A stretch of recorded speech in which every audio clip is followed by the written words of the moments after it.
All right. Hello, everybody. Welcome. My name is Roger Berkowitz. I'm the founder and academic director here at the Hannah Arendt Center at Bard College. And I'm thrilled to be with you today for the virtual reading group. Finally, spring in New York, which is a nice thing. Um, we are engaged in the middle of The Life of the Mind. It's Arendt's last unfinished book, and yet one that I think we're all finding incredibly rich and provocative. And it's amazing how relevant it is to daily life. The life of the mind is not something um, otherworldly, uh, and yet, of course, when we think, we withdraw from the world of appearances, and that's where we are in the book right now is um, what does it mean uh, to withdraw, to pull back from I see all of you. I mean, I wish I saw you in person, but I see you on the screen, but I still see you, your images, your people, your real particulars. And in that sense, I'm still caught up in this world of the virtual reading group, of things that exist in the world of appearances. And as we know, Arendt wants to insist that against the history of philosophy, appearance has a priority over being. Um, and so that, what does that tell us about thinking, right? Because thinking, um, she wants to argue, and this is what we talked about last week, um, that thinking, along with willing and judging, are radically free. Um, we can will what is impossible to happen, right? I can will world peace, and it's never going to happen. I can judge the world free from partiality in the world, and I can think unknowable things, whether it's centaurs or pure courage or a pure triangle, which, of course, even with the greatest AI today, we still can't draw a triangle or a circle, and yet I can think them. And so our mental activities, willing, thinking, and judging, the three that she's going to talk about, uh, don't impact the world. They don't really change the world. Um, and yet, not thinking or not judging, which accepts the world as it is or refuses to judge, does impact the world. By being caught up in it, we, in a sense, abstain from trying to impact it. Um, and so Arendt wants to take seriously the fact that when we think or when we judge or when we will, we are really radically free from reality. As she quotes Heraclitus from Fragment 6 and says, the mind is separate from all things. And so if we're free from reality, we're also free from plurality, which is the condition of human reality, that we are a people with differences and real different perspectives on the world. And thinking thus is sort of caught up in this idea of solitude, of a oneness with the self. Now she challenges that to some degree, and she says, well, actually, thinking is a kind of duality, where I'm a friend to myself, a two in one, where I can think with myself. And I can even bring other people into the conversation in my thought. But this is only because thinking is something that brings what is absent to presence. Um, and it rests on the power of the mind, the faculty of the mind, to to bring things that don't exist into my thinking. And thus, as we talked about last week, thinking is deeply dangerous and powerful in that it desenses us. It separates us from our common sense and from the objects and images of the world. And we abstract from that to these thought objects. Um, and in so doing, uh, thinking selects images from our memory, completely abstracted from the context in which they may have emerged. We pick a horse and a human and we create a centaur, or we create a woman and a fish and create a mermaid, right?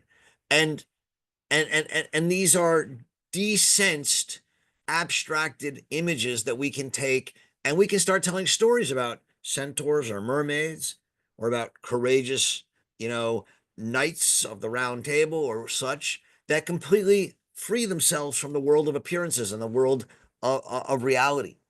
And we speak in abstractions, but they become part of this domain of philosophy. And that's why thinking can be so dangerous, because it can be so um, destructive of the real world and separate from the real world. It's unnatural. It's out of order, as she and many others recognize.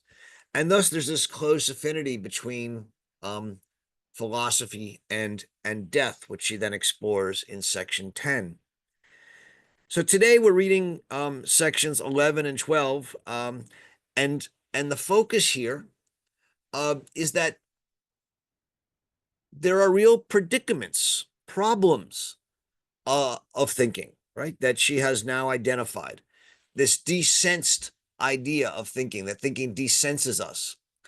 Um, she says that insofar as thinking is a quest for meaning and not for truth, it doesn't conform to reality.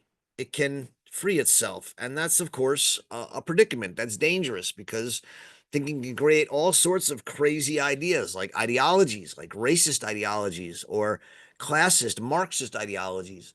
Um, uh, it can seem also as if it, insofar as it contemplates these ideas and seeks a kind of beautiful truth, it can seem like anti-vital, anti-life. It can take on the color of death. And thinkers, she says, know that they can be ridiculous, and that the gift of thinking, which is a great gift, is also a poisoned gift. It can, with the gift of prophecy, she says, comes the gift of being blind. Um, and so she wants to continue to think in these chapters this predicament, that thinking, this very powerful activity and faculty that we humans have, is also full of dangers and pitfalls. And she says here that okay, like all the activities of mind, thinking withdraws. This is like her, she keeps coming back to this because she thinks it's one of the truest things we can know about thinking and willing and judging. But now she's going to compare and contrast thinking and judging, right? And she says, look, I understand that I'm not going to be talking about judging until the third part of this book, a part that she sadly never wrote. But I guess for our benefit, she says, I'm going to talk a little bit about that now because it's important. So we at least get some sense of what she might have wanted to say in the part on judging. And she says, if we compare judging and thinking, we see that both of them withdraw from the world, but they do so in very different ways. So that the judge withdraws from the world um, in the sense that the judge pulls herself out of um, the position of an actor, of one who is partial to the world, right? So, someone who wants to judge whether tariffs are a good thing, or someone who wants to judge um, uh, to what extent we should be deporting people who are not citizens, right? She says has to be impartial. Actors are partial. They have to be engaged on the side of deportations or against deportations. But judges, they stand back. They look at the world and they try and judge it from a non-partial point of view.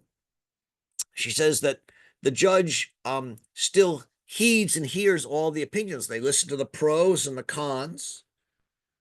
They are liberated from partiality, but they're not solitary. They don't make things up like the thinker does. They're still trying to judge things in the world. And thus they're caught by appearances and they're caught by particulars in a way that the thinker is not going to be.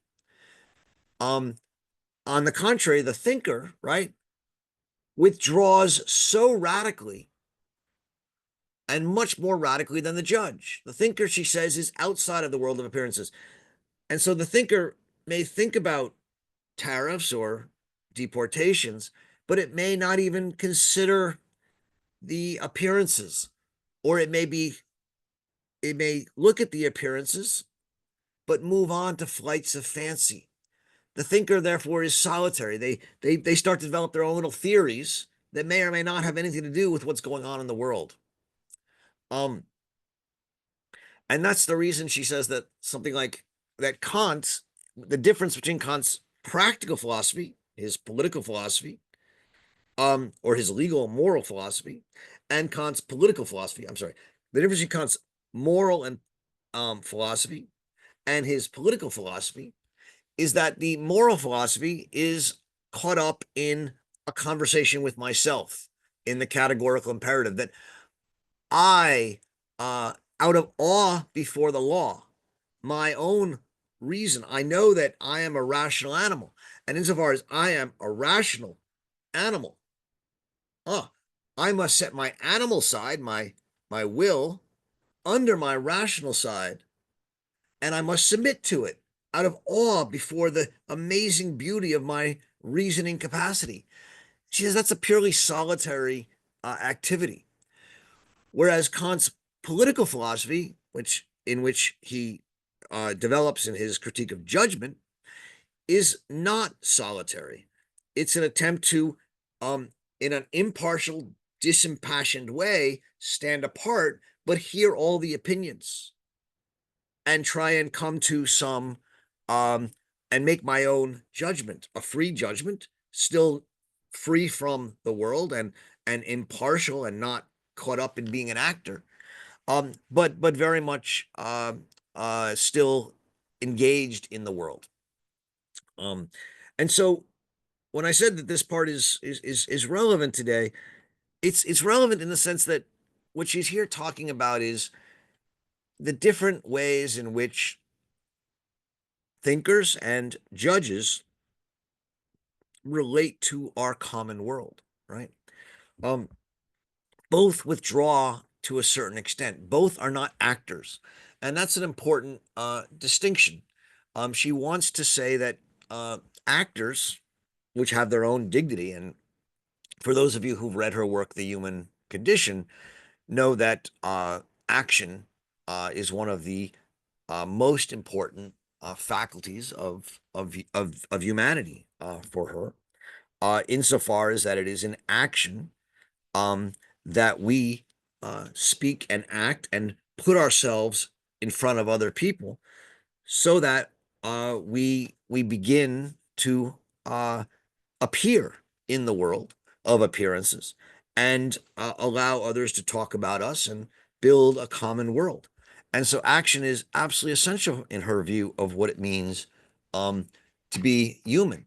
But within the life of the mind, or from the perspective of the life of the mind, the actor, the doer, is someone who cares about what other people think, how he or she appears to others, and they have an opinion and they want to achieve something, and so they are not people who look at the whole picture. They have to be partial.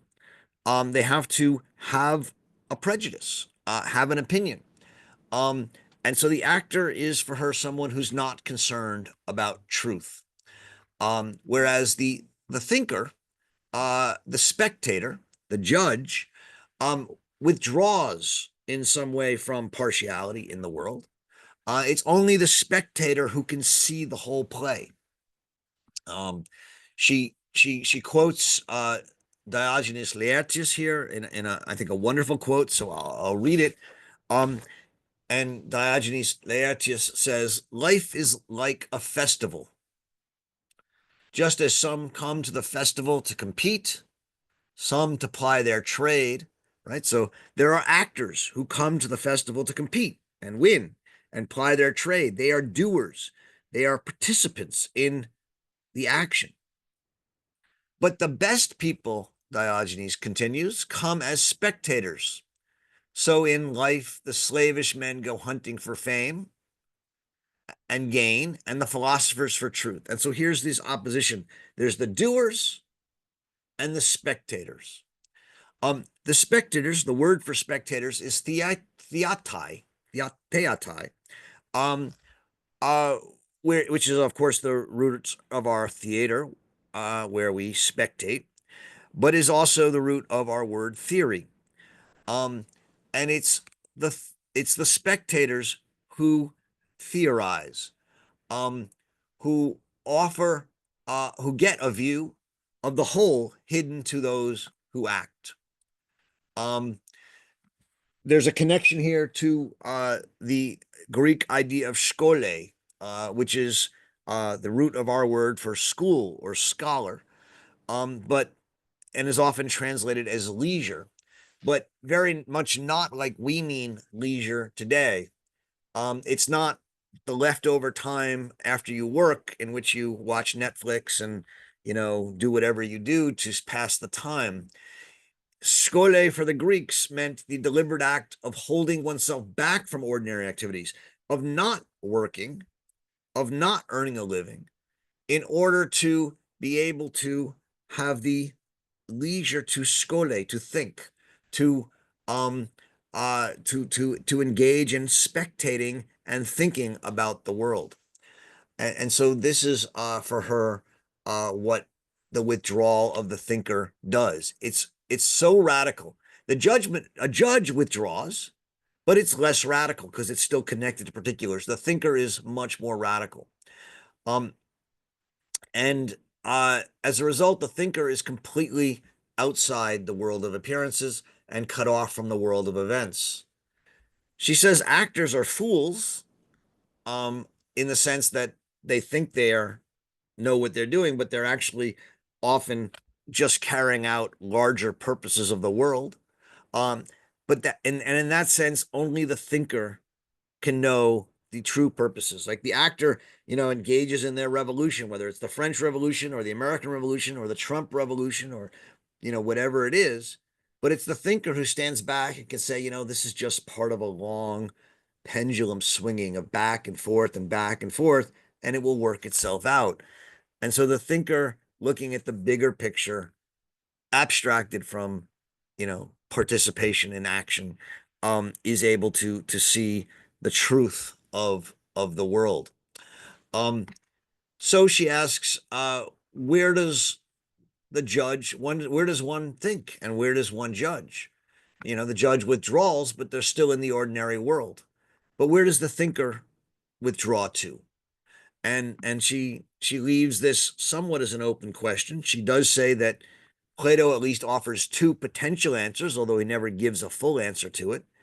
One is the sophistic answer, the answer of the sophist, which is that the thinker, in withdrawing, in a sense, withdraws to a realm of death, to the realm of darkness or of not being.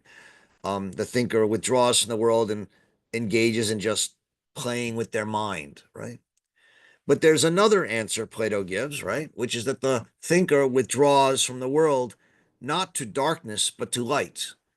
And here's the obvious answer is, or image here is the cave analogy, where the philosopher pulls themselves out of the everyday darkness and into the light of ideas when they step out of the cave. So this brings us to section 12, language and metaphor, where she says, okay, if the thinker is that person who radically separates themselves from the world, there is nevertheless an urge in all thinking, um, to manifest what they think about. Um, Thinking beings, she says, have an urge to speak, just as speaking beings have an urge to think. So this is now, just like she says there's an urge of all living beings to appear, she thinks there's an urge of all thinking beings to speak. and speaking beings to think, which tells us that there's a real connection between speaking and language. Now, this is this is something that I think some of you will find absolutely sensible, and some of you will really resist, which is totally fine, right? There is a tradition um, of of spiritualism or mysticism that thinks of thinking as something that is beyond language, as a kind of um, uh, overwhelming feeling or sensation, that one has mystical senses of unity in which one cannot speak those sensations or those thoughts. Um, Arendt makes this distinction in earlier chapters between um, the mind and the brain, and between feelings and thoughts, right? And whereas feelings sort of take us and are beyond our control, she thinks thoughts are things we can control and we set. Um, Insofar as she wants to say that thinking beings have an urge to speak, what she's saying is that thinking is not about being having a feeling, and thinking is not about communications, right? We can communicate enough our thoughts to others if we want to just communicate through grunting or or sign language, or things like that. Um, uh, and so thinking is not about communication. And speech, she thinks, is not about truth; it's about meaning. Communication doesn't need words, but thinking, she says, does need words. And so she'll say, thought is inconceivable without words. Now, that's again something that I think for her is very meaningful. Now, she herself now challenges that. She says, all right, I'm telling you, I think thought is inconceivable without words. I can't think, right? When I think, I abstract from things. I don't, and I can create a centaur. I can create a mermaid. I can pray. There's no sensible manifestation of a centaur or a mermaid or prayer, right? I'm thinking things, I'm making them up. But she's saying, I can't think a centaur without the word centaur. I need the word.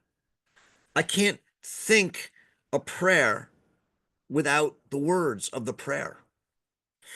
I can't think courage without words of courage. And we'll get to metaphors in a second.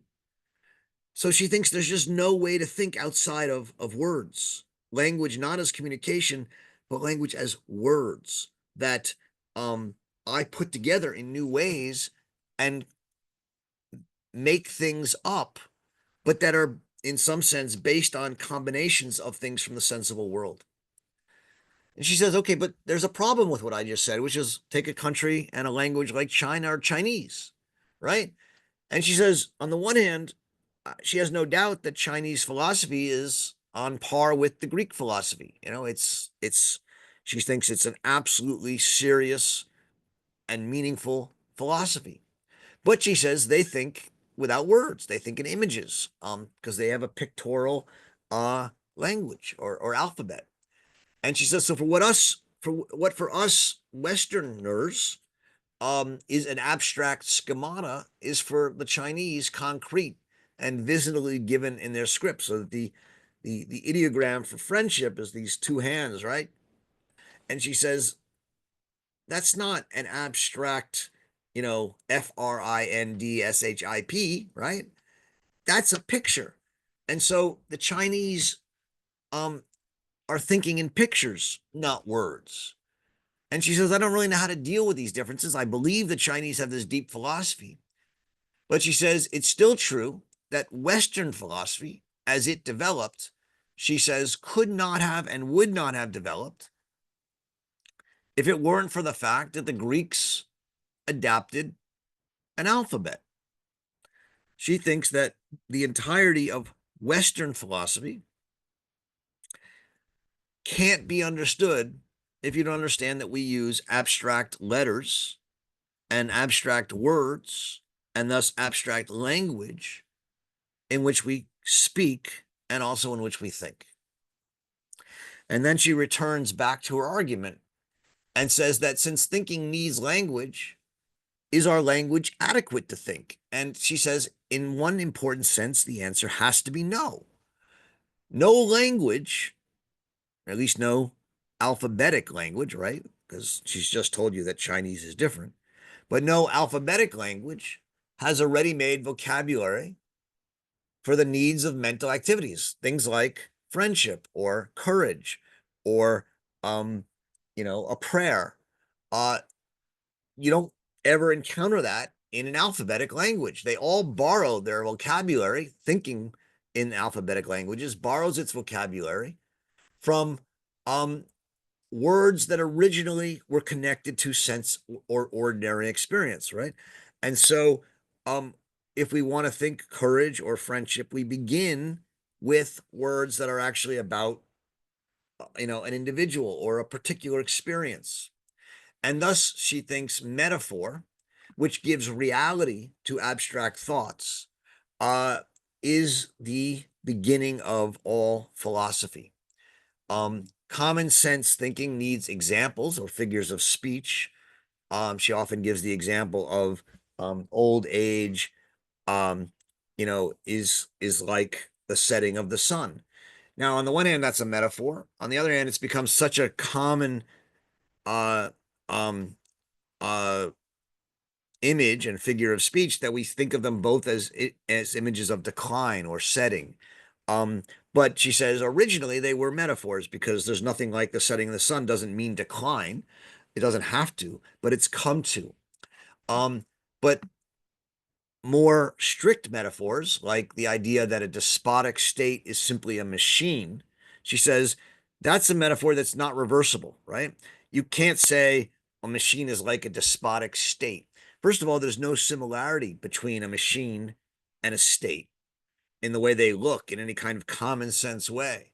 The similarity is in that they both function according to rules, in which an individual or absolute rule rules without opposition that can't be resisted. And she says that kind of metaphor is what allows us to move from to take an idea like a despotic state and move it from an invisible idea of thinking back into the real world. Um, and so metaphor allows us to carry over from the state of thinking into the state of appearance. And she thinks that all philosophical terms are metaphorical. So the soul, right? This idea of a soul, which is at the, you know, the what is the soul? Um, that is the sort of um, uh, some sort of core spirit of the body. Well, it originates in the Greek word psyche, which meant the breath of life, which is exhaled by a dying person. And so the soul relates to the living body like the psyche relates to uh, the dead body. It's the core. It's that which holds it, an idea. And an idea itself, right, which originally meant a shape or a blueprint which a craftsman has before the eyes of his mind, now becomes essential, an invisible pattern which the master craftsman, be it God or reason, uses to make the whole of the world. Um, these metaphors for her bridge the abyss between the inwardness of invisibility of thinking and the world of appearances. And since metaphor, she thinks, is poetic in origin, it comes from poets like Homer. Fear and grief, Homer says, are like the winds that batter us on the sea, right? Again, not reversible. You wouldn't say the winds are like fear and grief. Um, uh, these metaphors turn us from the invisible world, fear and grief, these invisible ideas, to a world of appearances. Um, and as such, these metaphors um, teach us how to think. They're the beginning of thinking and thus the beginning of philosophy. And they are so, she says, because the very idea of metaphor presumes is a unity between the world and the mind and the world and the soul, a hidden unity that allows us to go back and forth across this metaphor, this bridge of metaphor. Um, and this is where poetry and why poetry and thinking are so deeply intertwined for both her and for others, like I think also for Plato and also for Heidegger and many other in the thinking poetic tradition. Um, and so this is this importance of metaphor is going to be central. Um, the next chapter will continue that with the chapter on the metaphor and the ineffable. But for now, why don't we stop here and open this up for discussion? Uh, as always, there's different ways for you to participate in the discussion. You can engage in the chat. Please do be respectful of each other. Uh, and then you can also raise your hand and participate in our joint conversation. Very much look forward to the conversation today. Um, these thoughts on metaphor, uh, the dangerousness of thinking, the out of orderness of thinking, um, uh, the way in which thinking really is outside of reality, um, and and also the way that metaphor brings us back are some of the core chapters of this text. So I look forward to our discussion. All right, thank you all very much. James, you're up first. Roger, thanks to your very specific, articulate um, discussion, I was hoping to introduce myself as Mr. Metaferin and to play with the whole idea of thinking, but I think I'm going to let it go. I've spent 50 years um, away from thinking in the sense that we're talking about it here, as an actor, as an artist, uh, in which seems to have very little to do with the thinking that you and that we're talking about here. My life is spent in my body mind, which is 50 years of training and practice in repetitive sound and movement based on the breath, transformations of the who, and it seems like that whole that whole life of mine is kind of irrelevant to what we're talking about. So I'm going to let my question go. Well, you let it go and yet you didn't. And let me say that for Hannah Arendt, right? Theater and stage are central to her idea of action. Um, the actor plays a role, just like all actors in politics or in life play a role, and they have to take on a particular point of view. They have to wear the clothes and spirit of who they're acting. And so, yes, she thinks of actors, whether they be political actors or play actors, um, as people who have to suspend thought. Um, they have to uh, embody a particular perspective, um, and that's both their strength and their weakness.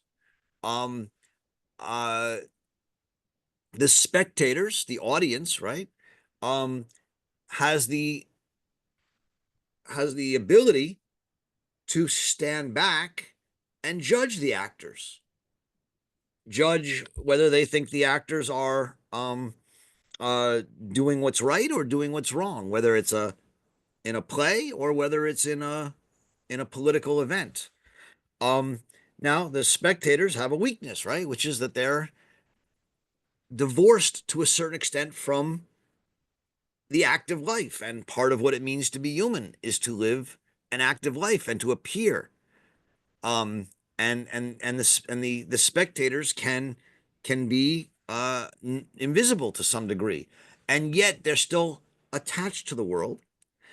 And then if they judge, their judgment, if they utter it in public, can itself become an action in the sense that they utter it in public and then become partial on one side. Um, the thinker pulls back even further, right? And looks at the play or looks at the action of a revolution or an event and speculates and thinks, is it beautiful or what does it make me think of? And and it can say things like, oh, well, it's just part of the give and take of the pendulum of history, and they can just completely refuse to judge and just think of it and try and understand it. And in so doing, she thinks they are potentially closer to truth, but also further from appearing and being human, since it's also human to appear in the world. Um, and so, there's a lot to be said in these pages about uh, the role of the judge, the role of the actor, but the role of the artist and the role of the thinker, all of whom she offers very different accounts of.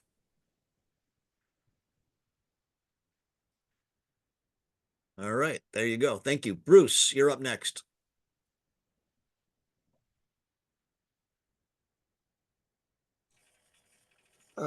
Yes, thanks very much. We've got two things that you discussed, Roger, uh, this morning that I think are very both interesting and important. And one is the relationship between thought and language.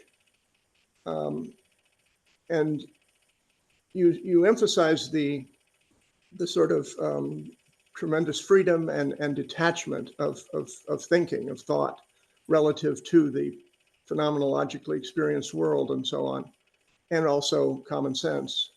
Um, but then there's been so much discussion for so long uh, about what the philosophers call the private language problem. Wittgenstein, I think, argued forcefully that there could be no such thing as a genuinely private language. So from that point of view, um, I wonder if the what she wants to say about thinking um, is fully compatible with what she says or what others have said about language as the unique, kind of characteristic or ability of being human. Um, and then I'll close with my second point.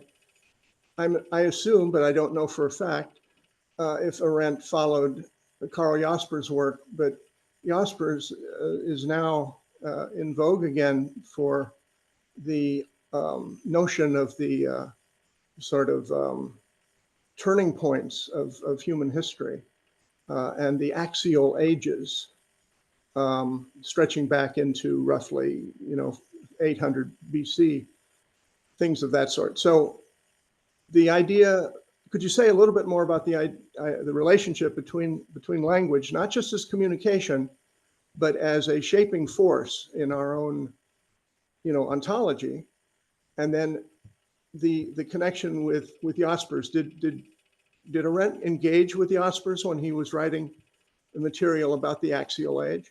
Thank you. Thank you. Thanks, Bruce. Um, so on the Jaspers, just briefly, quickly, yes, she does. So if you look at her text, Men in Dark Times, there's two essays on Karl Jaspers in that text. Um, one, Citizen of the World, deals more with the question of cosmopolitanism, but there's another one, and in that essay, she does address his discussions of the axial age and theories of communication. And um uh you know, you can go back and look at the virtual reading groups we've done on that text if you're interested, or on YouTube, and I've addressed those there. I'd have to, I mean, if there's more specific questions you have, I could take a quick look, but she does address that there. On the bigger question, or the more substantive question here, about language and private language.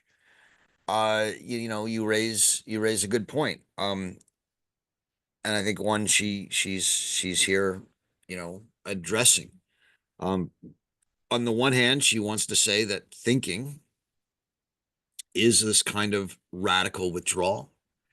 On the other hand, she wants to say that uh, in thinking, there is nevertheless um, an urge to speak, and the urge to speak um, pulls us back into a language, and thus, um, to some degree, into a connection with the world.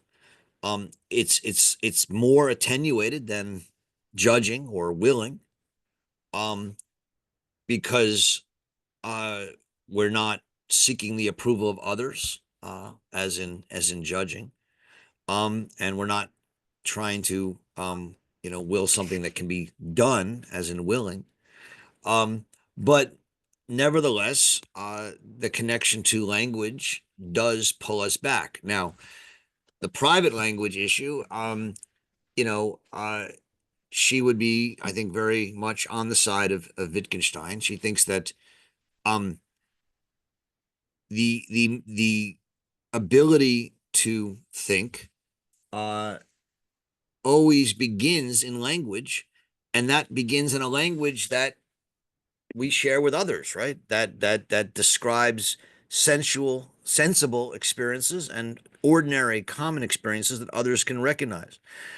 What thinking does is take those experiences and abstract them, and allows us to build, in a sense, private metaphors, um, that we can create. We can create all sorts of metaphors, like the laughing triangle.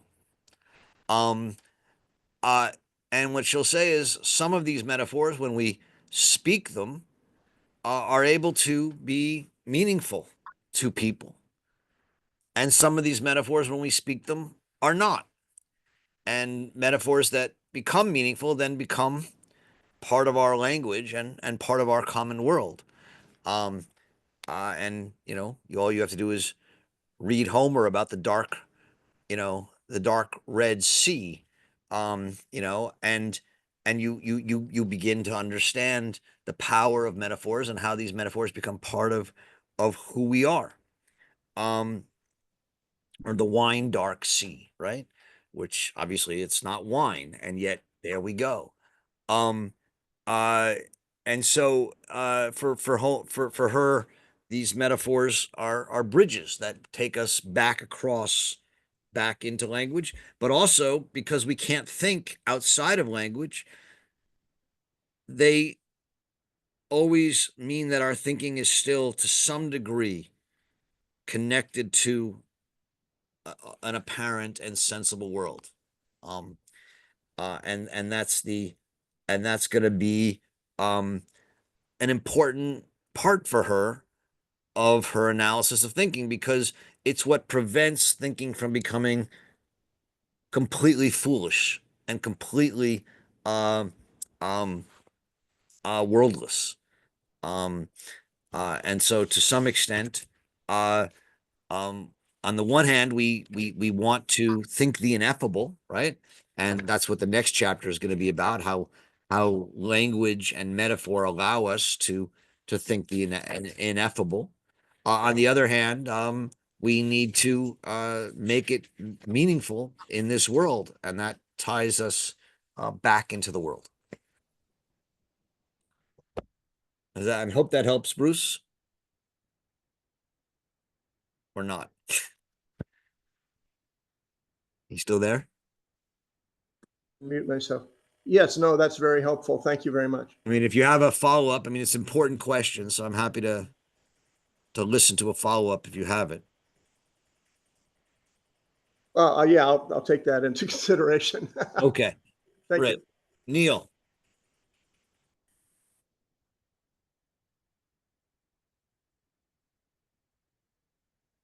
Neil?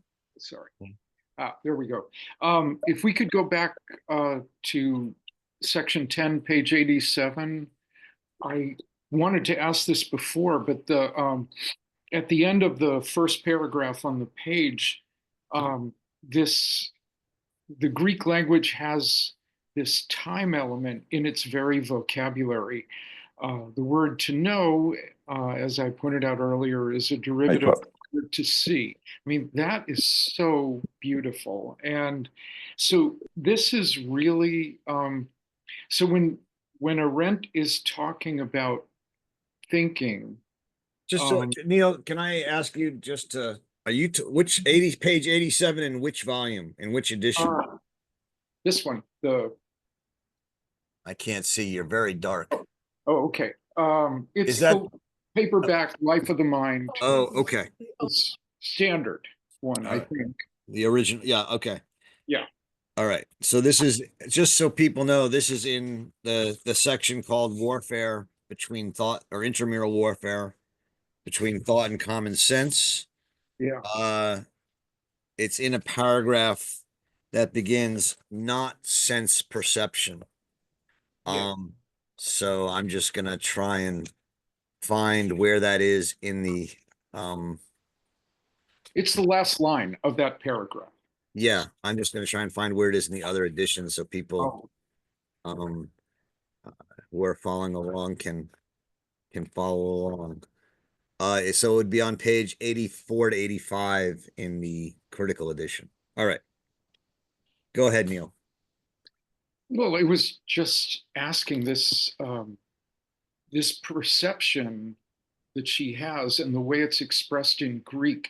When we withdraw to thinking and then resume the world, it this, I mean, the way this language works is this is how we know. I just thought that was lovely, and I wanted to ask if I'm perceiving it correctly.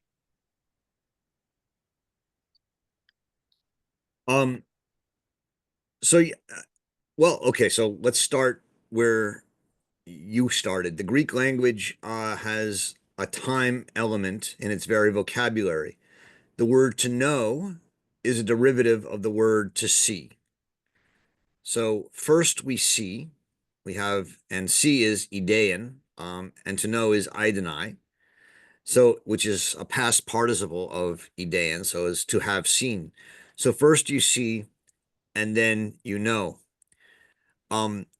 What she says here is that this connects to the way in which thinking may originate from experience. So if I'm thinking and I see a book, then I think the book.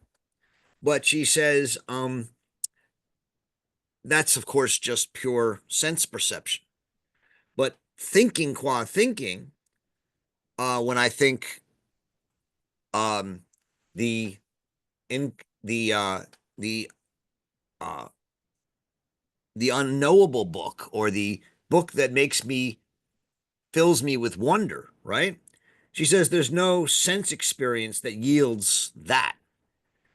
So first you see the book, but then you have seen the book, and you then have to de-sense yourself from the book, and you have to abstract from those senses and start to pull together thoughts from different senses you have and different images you have, some of which are related to books, but some of which are related to God, or some of which are related to confusion, um, and some of which are related to wonder. And you begin to put these things together in ways that yield thinking, which is seeking to understand meaning, which is different from seeing and having seen. And so what she's saying is that um, thinking is always a step removed from seeing. In fact, a few steps removed from seeing in that sense. Thank you very much. Yep. Joanne.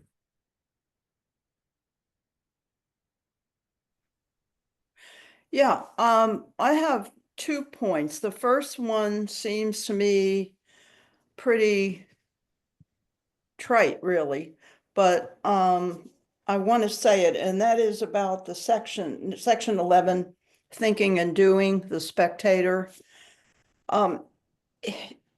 It looks like it's a very ordinary analysis, and in my mind, mistaken analysis of theory versus practice.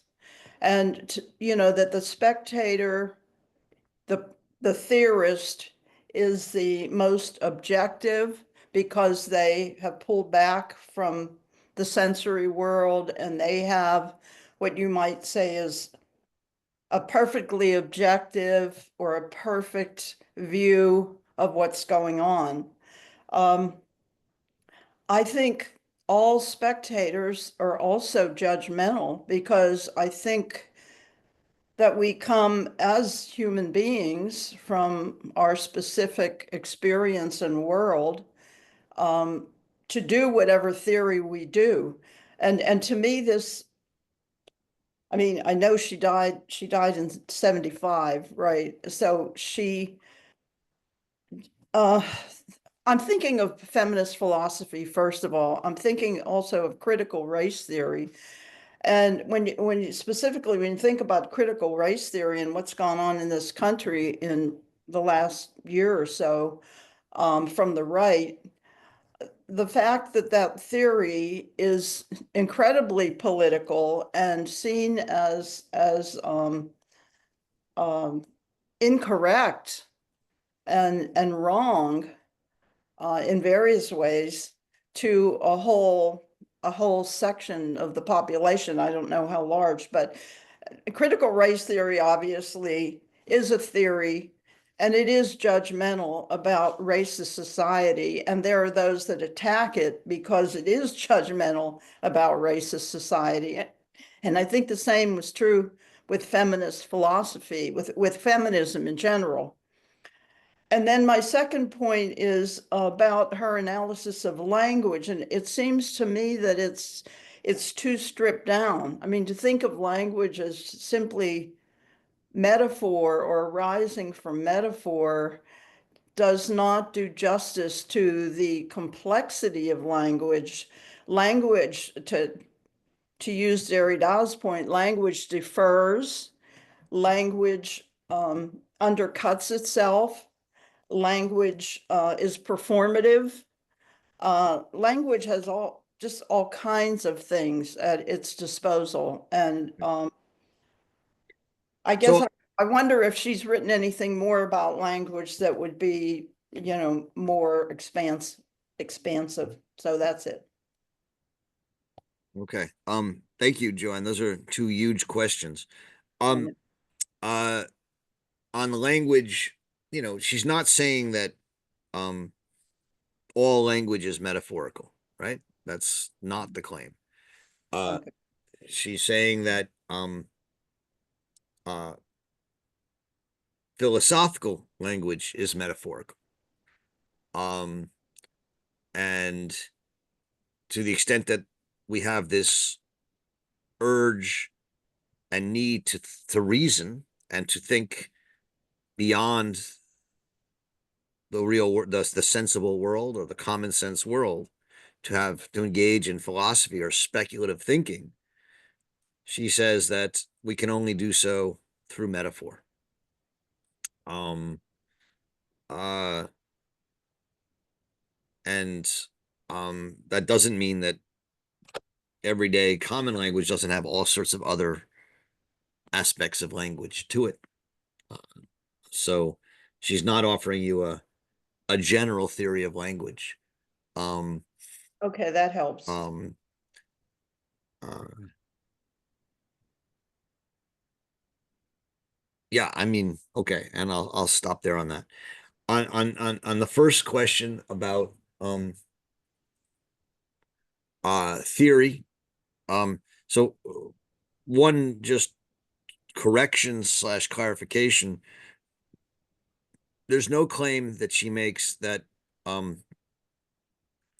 thinking or judging are objective, right?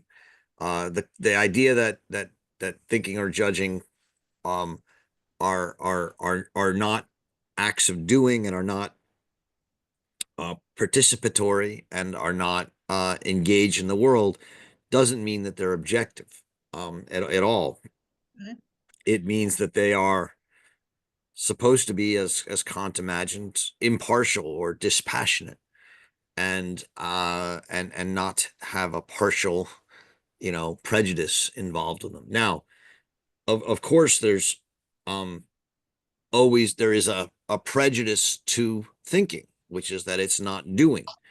Um, and it's one of the reasons why thinking is not objective. It's not, um, objectively true in any sense. It doesn't lead to any objective truth. But she does think that uh, thinking is concerned um, with truth, not as objective truth, but as an impartial truth, dispassionate truth, which is different from how um, people who are doers or actors engage in the world, because they're engaged always in a partisan activity. Um, and and she thinks that the thinker, is not doesn't have a horse in the race, right? I mean, you look at what's going on in the world, and one view wants a MAGA revolution and one view doesn't. The judge may, want to say one's right and one's wrong. The thinker, from her point of view, doesn't judge. They simply think, and they talk about how, well, there's rightness to this side and rightness to that side, and overall in the history of the world, you show that both these sides and both, powers have a kind of truth to them, and they're not even engaged in judging. They're just trying to understand the large scope of human history in some sense, or the irrationality of it, and how, as um someone, one of the things that I think one of the things that's really been surprising to me in the last 12 months, and actually longer than that, I mean, it's been coming, is the return of um of irrationality as a meaningful response to the world that I see many thinkers engaging in. Um, uh, um, there's a certain except there's a certain, I think one of the big things that separates people who are thoughtful about Trump from people who are judgmental about Trump is that the thoughtful people accept weirdness, violence, and irrationality as part of what it means to live in a human world. Um, Ross Douthat, I think the Times columnist, has done some very interesting writing about this, where weirdness is coming back, irrationality is coming back. We've had a long post. I've written a little bit about this in the Amor Mundi post that I do about the strong gods and the weak gods and the open society. But, I think after World War II, there was a deep suspicion of uh, weirdness and violence, and for good reasons, right? And we've tried to create a world that's very orderly and legal and legalistic, and, based in protections against strong, uh, tyrannical rulership. And yet, for those of us who look at the history of the world, most of the world is ruled by strong, often intolerant, tyrannical rulership. That doesn't mean it's good or bad, right? But if you're thoughtful about it, you realize that that's part of what it means to be human, is that we have phases like that. And and there's a thoughtfulness that Arendt thinks to understanding that, which has the advantage of appealing of aiming to find a truth that's non-partial, but obviously has the disadvantage of not taking a side and not engaging in very meaningful fights. And so I do think that when I said at the beginning that I think this is really quite relevant for us today, it's on this level that I meant it. And maybe this is too abstract a level to mean such a thing. But I think that at least for someone like myself, who's both, someone who wants to be a thinker, but also is involved as a citizen, the effort is to both be able to understand um, the what's going on, and understand that there's that part of what the illiberal, often violent return of strong politics in the guise of Trump and Erdogan and others around the world, and Putin and Xi, is actually a rebellion against a kind of uh, um, sense that liberal humanity is too weak and doesn't believe in enough, and needs to believe in strong gods, and needs to believe in something. And yet at the same time understand that while that's true, there's something truly horrific about in the potential today of these kind of strong gods, with the technology we have and the violent means we have, and that forces us, or that should push us, to try and build a liberal order that also allows for meaningful, strong commitments, which are often not allowed for in liberalism, um, but does so in a way that prevents their worst excesses. Is that possible? That's a good question. I think it is, but that's what I think one should strive for. But in any case, that's the that's the difference. It's not an objective truth, but it is. I think thinking, as Arendt understands it, um, has this tendency to uh, see the world in its kind of in such an abstract way, that it loses any ability to make a judgment, and that's both a positive and a negative for her. So I hope I'm not, thank you so much, but I'm not convinced about the distinction between objectivity and impartiality, but I get your point. And what you just said about what's going on now makes me think about people like Hobbes and some of those early social contract theorists who said the real purpose of civic society is to protect ourselves from each other, because the state of nature is warring, greedy, and whatever else he said. But it seems now we're getting to a point where the civic society is a place where the violent and the illegitimate and the greedy are coming to the fore, and that scares me a lot. But anyway, thank you, Roger.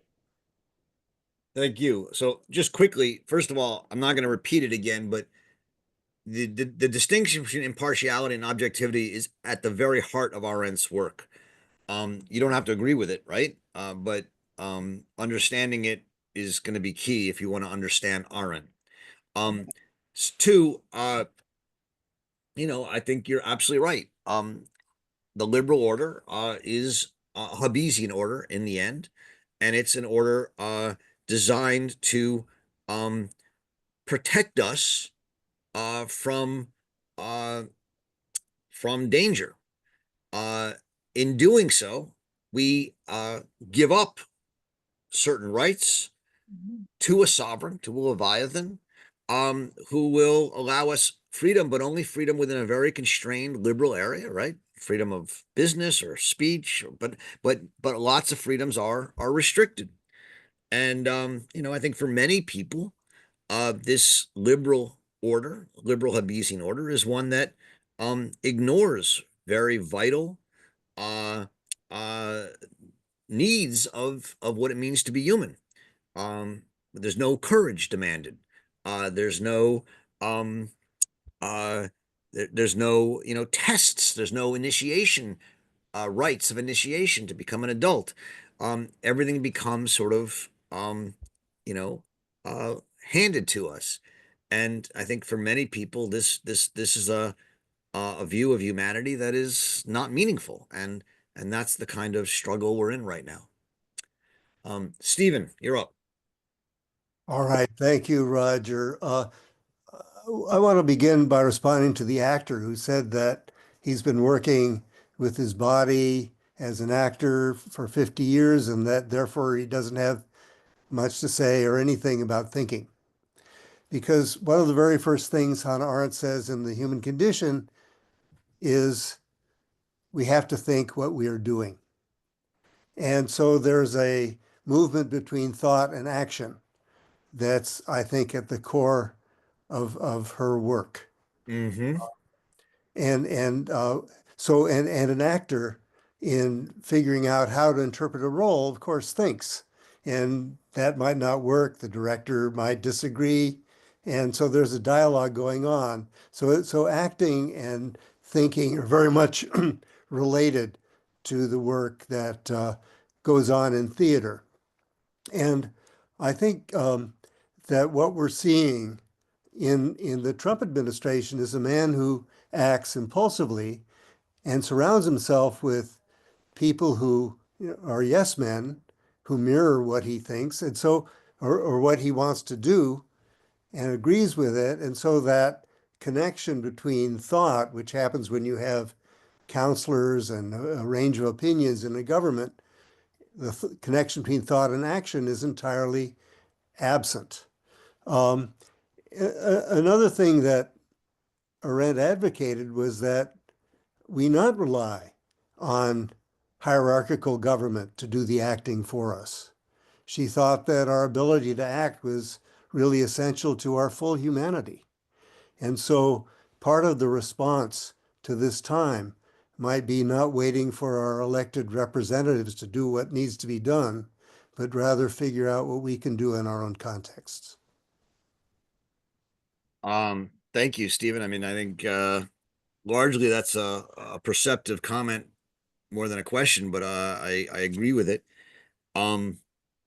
Thinking what we are doing, right? Is absolutely essential to what Arendt is about. What does thinking mean in that context, right? Um,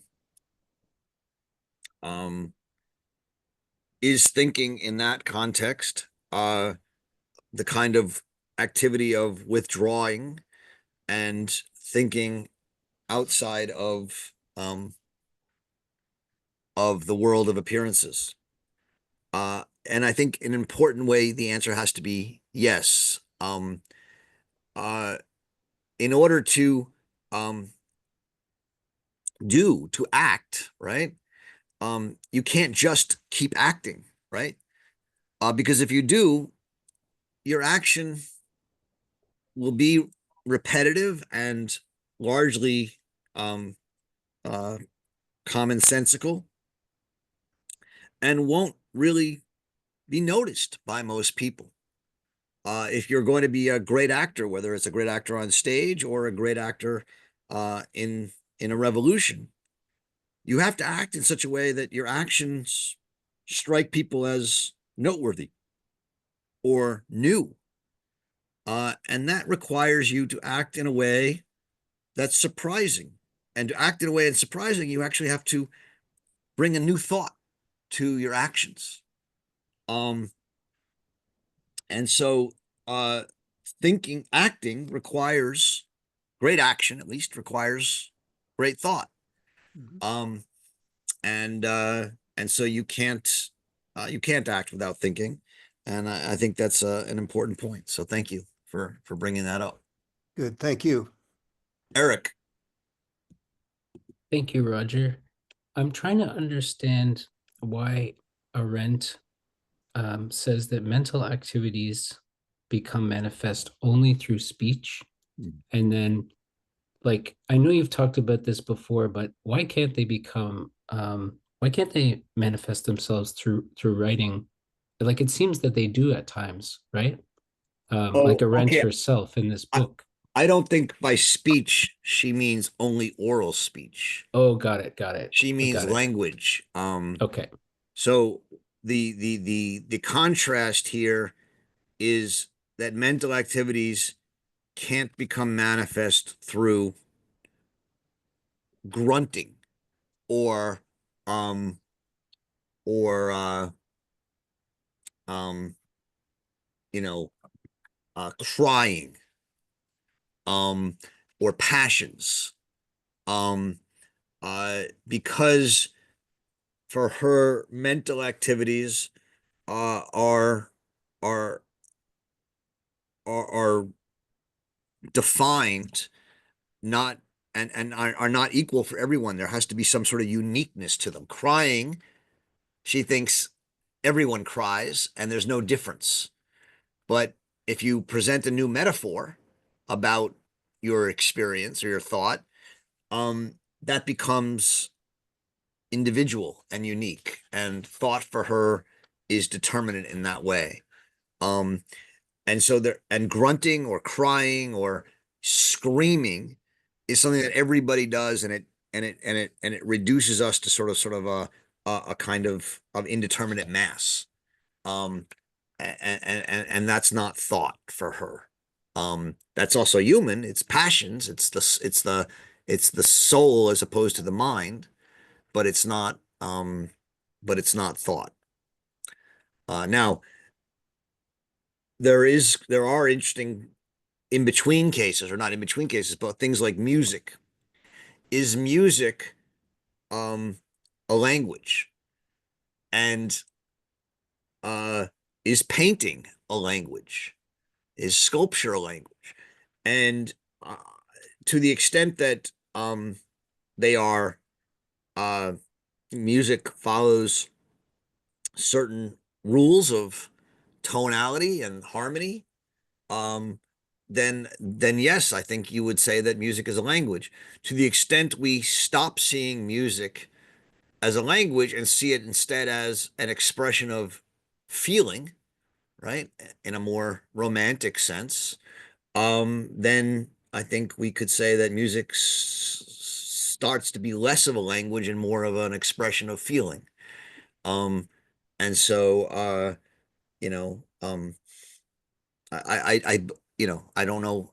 I believe that's how she would see it, but I'm not sure. Thank you. That's very helpful. Yeah, thank you, John. Pick up on your response to Steve Most, who was responding to James. And when you responded to James, who said that his 50-year of life as an actor did not, in his own assessment, did not develop his thinking capacity. And you responded by saying that you started talking about the spectator looking at the actor and so on. And I thought that went away from the point that he was making. So the point that I would like to make is that we're all thinkers. Philosophers are systematic thinkers, disciplined thinkers. They're specialists in thinking and thinking in a kind of a way that Arendt uh, separated herself from because it was seemed to be aimed at contemplation. And she was interested in thinking in order to facilitate action, meaningful action, in the world, not out of the world. All right. So there's a big, and she makes a big distinction between contemplation and thinking. And that's why she rejected Günter Gauss when he claimed that she was a philosopher. All right. So we're all thinkers, we're all willers, we're all judges. Literally, a judge in a court specializes in judging, making distinctions, finding the general or the universal for the particular. All right, that's all I'm saying is that we all think, except for maybe Adolf Eichmann, who is she identified as the perfect example of someone who was thoughtless. And what he did was he didn't act, because action implies prior thought. No, he simply behaved, and there's a distinction between action and behavior. So he all right. That's all. That's all I wanted to say. Thanks, John. Um, yeah, there's a lot in what you said. I would want to unpack. I'm not sure I'm going to have the time to do it all right now. Um, you start with we're all thinkers.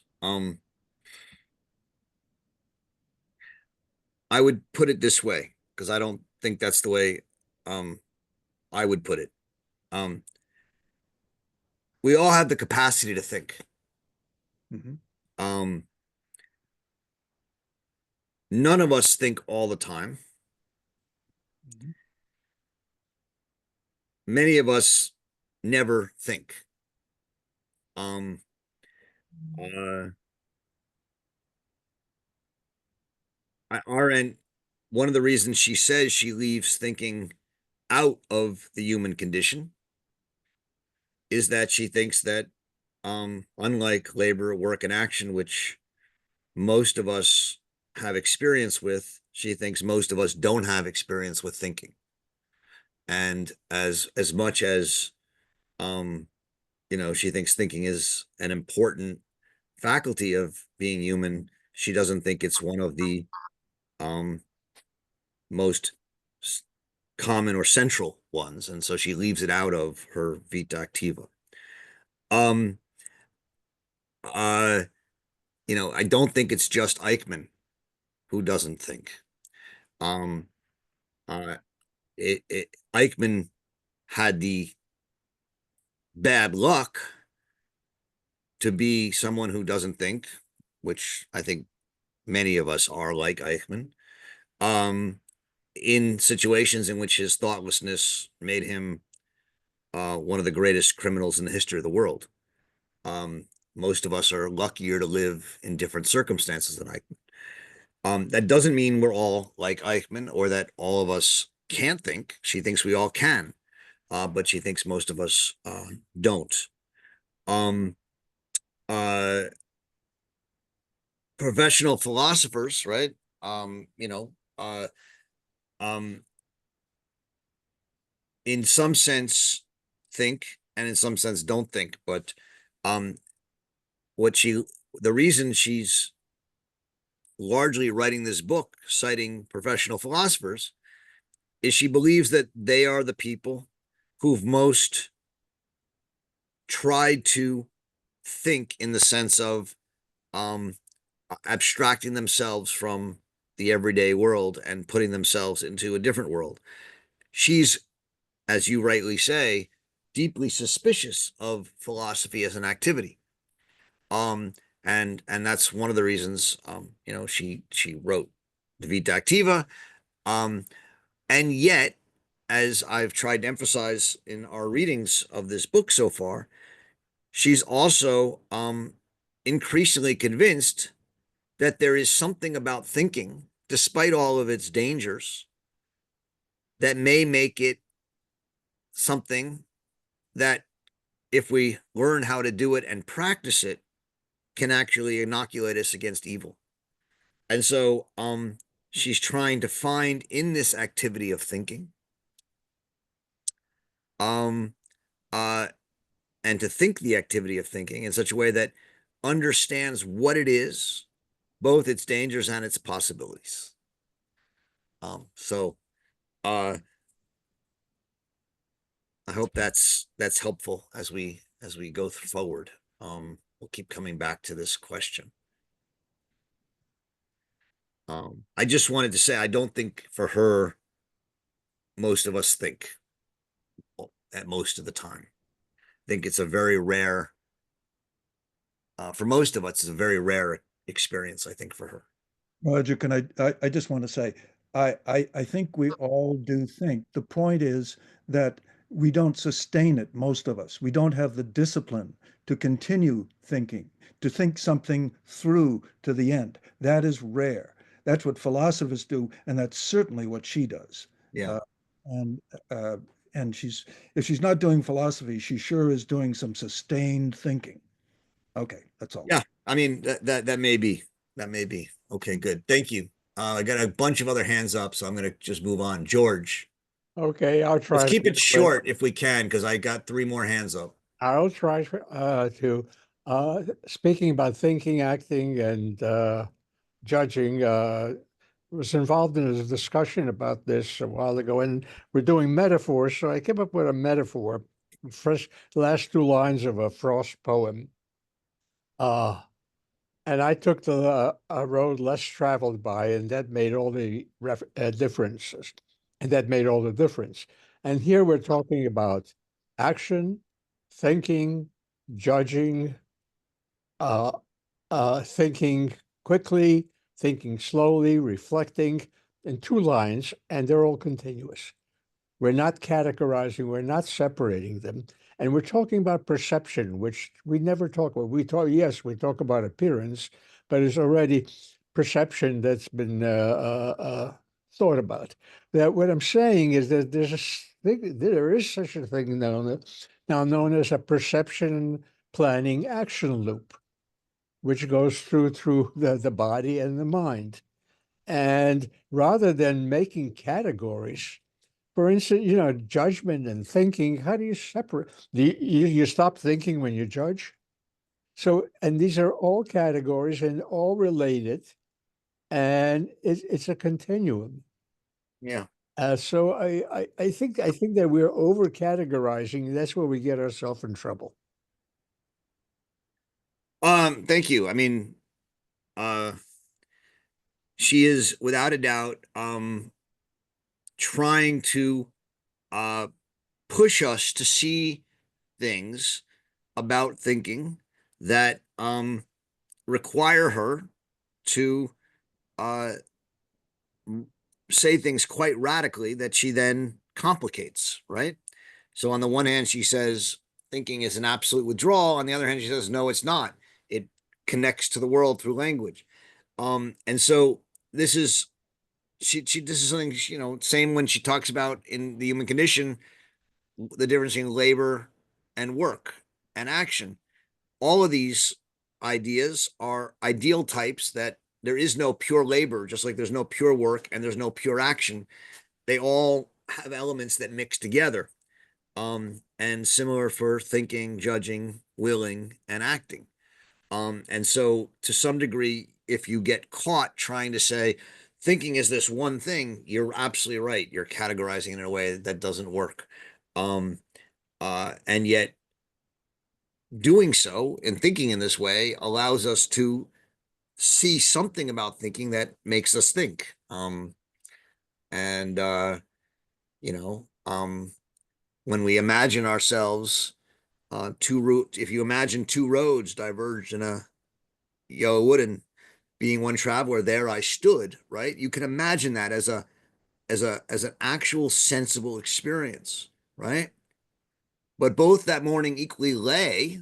Do that. Is that an experience? I don't know. That's already an abstraction. In leaves, no step had trodden black. Again, you're abstracting from it, right? And knowing how way leads on to way, I doubted I should ever be back. We're already at that point, way beyond the 2 roads and the person standing between the 2 roads, right? And I shall be telling this with a sigh, someday ages and ages hence, two roads diverged in a wood, and I took the one less traveled by, and that has made all the difference. Yeah. Um, this is, I think, a great example, George, of a way that the metaphor begins in a kind of sense experience, but then abstracts from it and becomes meaningful, not by the experience of the senses, but by the metaphor that we've now engaged in. Well, not only that, but there's a post facto judgment. That is the thing. The roads are really pretty much the same in the beginning of the poem, and then he makes a post facto judgment because he wants to stand out. And the final thing I just wanted to say, one thing we don't, uh, we forget about the environment. That is, you can't really make decisions or judgments or acts unless the environment lets you make certain decisions. It's called Great. affordances. Let me take one last question, George, and then and we'll move on. But thank you, I appreciate it. Julie, you'll get the last question. Okay, you partially have answered it in terms of, because what I was wondering was, it says that says that appearing beings living in a world of appearance have an urge to show themselves.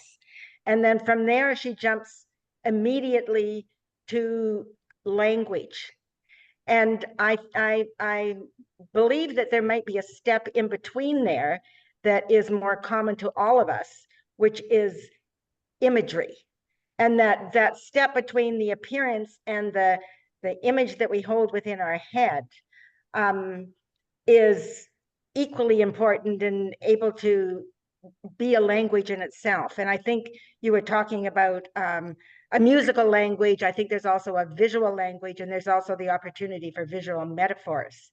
And that when we're talking about the difference between the private domain and a public domain, which could also be between a private language and a public language, that world of imagery is very much a public domain across the barriers of language, as is music, as can be acting or any of the performing arts.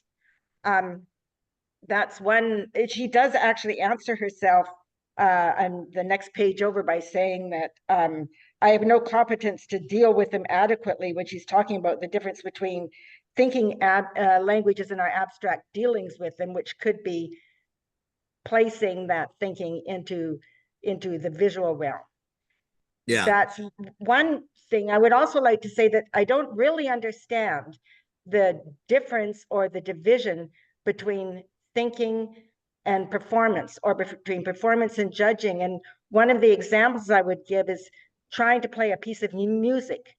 And in that playing of the music, it goes back and forth between a kind of a body memory that happens that is enabling you to perform. It goes through a series where you as the performer is also enjoying the personal performance. So You're absolutely right, Julie. I mean, in order to act or perform, you make judgments. They can be prejudgments that don't actually involve thought, because you're just doing it based on what everyone else does or what your prejudgments are, or they can be thoughtful judgments, right? And they can go in both ways, and that's a big difference for her. Um, uh, but in either case, once you become an actor, right, you have to commit to those judgments, whether they're prejudgments or thoughtful judgments, and you cease to be someone concerned with an impartial judgment or a larger thoughtful truth. So that would be the way she understands that. Does that make sense?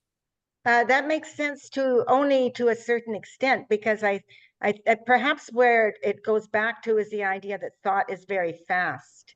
You know, that maybe there's a vacillation between thinking and doing and thinking and doing that happens continuously within us, actually allows for the performance. It's possible. I mean, she just wants to say that to the extent you're an actor, when you're an actor, you're not a judge or a thinker. That doesn't mean that before you're an actor, you haven't judged or thought, right? And that's the point she's wanting to make.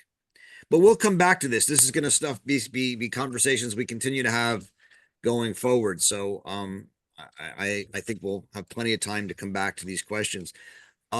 Thank you all very much. I think we are meeting next week, and we're reading this long and important chapter, or section 13, the last section of this second chapter, called Metaphor and Ineffable. It's a complicated and rich chapter, so I hope you give it some time.